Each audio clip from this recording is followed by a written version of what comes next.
beautiful people, how are you doing? I hope you're all doing well. Welcome back again to our new episode. Don't forget to subscribe to this YouTube channel. Also go and subscribe to Endeleo Counseling and click the like button and drop a comment. Let us know your view about the videos. Yeah, if you have any question and you want to get us on private, kindly get us on Instagram at GetWithPowers54 and at Endeleo Counseling Therapy. Yeah, so without much ado, let me introduce our new guests once again. Hi there, I'm Camilla Edalia.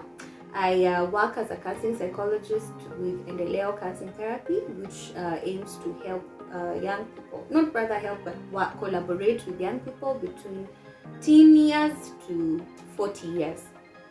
Yeah. Okay, so welcome to this episode. We are so grateful to have you. You're teaching us a lot, and yeah, we are learning so much. Okay. Yeah. So guys, without much ado, let's just start straight to today's questions, and we're gonna talk about some of the causes of anxiety, and also with some little bit more of questions about anxiety. Yeah. Yeah. So Camilla, I'd like to ask you, what are some of the causes of anxiety? Well, anxiety can be caused by events. For example, events like terror attacks, events like floods. Here in our country, we do experience floods every now and then that ends up taking people's lives. So those who survive, that may trigger anxiety. Also, like when buildings collapse, people die there, or even if they escape, like people who witnessed or survived may end up getting it. Sometimes it's occurrences like an accident, an occurrence like rape. Such events could cause anxiety. Sometimes, let me say that is under events that can happen and cause it. Death can also cause it, because sometimes you find when a close person dies, or if more than one person dies in a family within a short time, some people may become anxious, wondering are they next or who is next. That's with events. Then anxiety can also be caused by experiences. For example, with children, we know that they can get anxious because of an uncertainty or unpredictability. Like if they're not sure whether their parent is going to do for them what they asked, or maybe if they're not going to show up when they said. Like now we know it's very common for people to do something called co-parenting. So it means the child mainly stays with one parent, then the other comes to visit. So if you say that you'll be visiting every week, but then now some weeks you show up, some weeks you don't show up, the child begins to get uncertain because it's unpredictable. And also sometimes in our upbringing, you will find that if your parents sometimes would lose their temper, sometimes they are very happy, so you become unsure. You wonder, like today, is my parent going to be happy or are they going to be angry? So you begin to get anxious because of that experience. And also sometimes things like bullying or harassment can cause it, because now when you interact with people, you keep wondering whether they're going to harass you. And also something like low self-esteem, maybe because you are very much criticized. You stop believing in yourself to a point that even if you're brilliant at something, you still second guess. So experiences and events can actually cause anxiety. And one more thing that can cause it is side effects of some drugs or medication that can make you very stimulated. In the past episode, we had talked about a person being unable to sleep or finding it hard to sleep because their brain is very alert. So that can happen because of medication sometimes, or it can happen because of taking up something like coffee that really stimulates you. So instead of your brain slowing down to sleep, you're always alert, active. Wow. Okay, so let me just ask. Sometimes kids get anxiety, right? Yeah, but a lot of parents, they might not understand, like maybe what's going on with the kid. So at what point is that parent going to know that my child is not okay today, there's something wrong with him or her. It becomes a serious case when it is persistent. For example, we say that when a person is unable to do what they're supposed to do, for example, if a child keeps saying, I don't want to go to school today, I'm having a stomachache. Then next week they also say, I don't want to go to school today, I'm just feeling pain. So it's like they're making an excuse not to go to school. And that may need, that is something that a parent needs to be concerned about. Again, sometimes children can be very scared, like maybe they keep on having nightmares, they're unable to sleep when the light is off, because something is scaring them. So when it's persistent, you're seeing like it's happening every other day, that they are unable to do what they need to do or to go where they need to go. It's interfering with their daily life, or they become very scared, like now maybe they're screaming or they're clinging on you, or maybe they're even freezing and not talking. Then it should draw your attention. So we say the 3 things that make you realize that something is up is when it is very it recurs, like they keep doing it over and over, and also if it is preventing them from doing what they are supposed to do for their age. So like even wetting the bed. So like if a child had reached around 3 years and then stopped wetting the bed, then you find that when they're 5 they start wetting it again. Usually it's a cause of concern because they had passed that stage, they're going back to it. It's usually a sign that the child could be experiencing severe anxiety. So in such cases, yes, a parent needs to take to be concerned and to be curious to really investigate further what could be happening.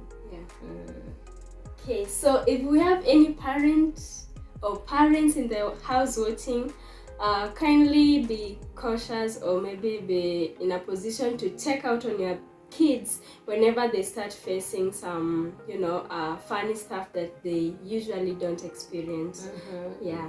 So the next question is, do anxiety require medical treatment?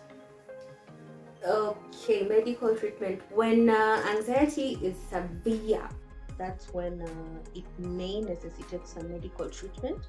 So usually there are usually tests that a counselor can do for you to gauge whether it's severe or moderate or mild. So when it's mild and moderate, you can be able to work on it using some techniques that help you use your brain to handle it. However, when it's severe, like I said in earlier episodes, that when you're unable to function and do your daily activities, that's when you may need medication. However, the medical treatment will only calm you down, but it will not help you figure out what is the cause of the anxiety. So it can sometimes lead to dependence on the medicine, which again becomes something unhealthy.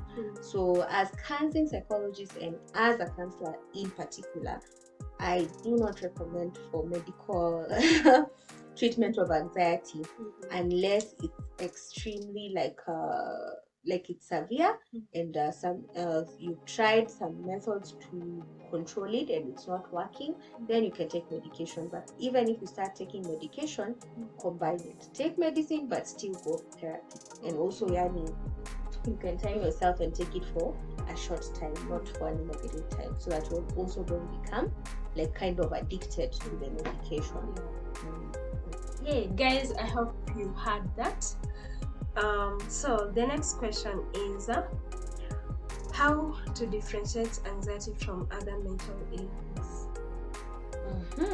So sometimes anxiety can be classified as a disorder. When someone experiences anxiety, I have mentioned before that it's not necessarily an illness unless now it becomes severe and prolonged. Then it may be classified as a disorder.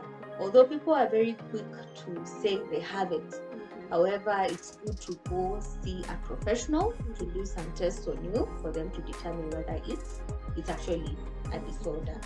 So you can have just anxiety, and then now there's anxiety disorder. But before we say you have a disorder, you need to have done some tests for us to see various measures that are used to determine whether it's actually a disorder.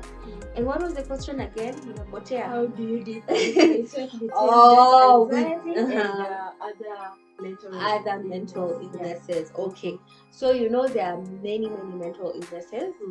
However, now the criteria for saying someone has anxiety, we'll be looking for some signs. Signs like, being worried, being startled, being finding it hard to sleep. Sometimes you have fatigue, like people wake up in the morning, some people, and say that they're feeling tired. So usually there's a list of symptoms that qualify for anxiety, and a person needs to fulfill at least 4 of those symptoms for an extended period, like 4 months, and you're still experiencing this. So that's how we do it. So for the different mental illnesses, each illness has its own symptoms. So at first with anxiety, because we know it to be like extreme fear. So those are some of the things a therapist will be listening to, or even you, when you're trying to get to know yourself, you look at it. Do you worry a lot? Are you often feeling fatigue? Do you get persistent stomach problems that are not linked to food poisoning? And are you experiencing those we call it the palpitations, very rapid heart rate without a reason? So those will point us there. But for the other illnesses, you see there are different things that people look for. So each illness has its unique symptoms, but when you're enlightened, and that's how come a professional comes in, because they're able to narrow down. However, sometimes in psychology we talk about a co-occurrence, where you can have more than one mental illness. So you can be having anxiety and depression at the same time, or you can be having an anxiety and trauma at the same time. So sometimes you can have 2, sometimes you may only have 1.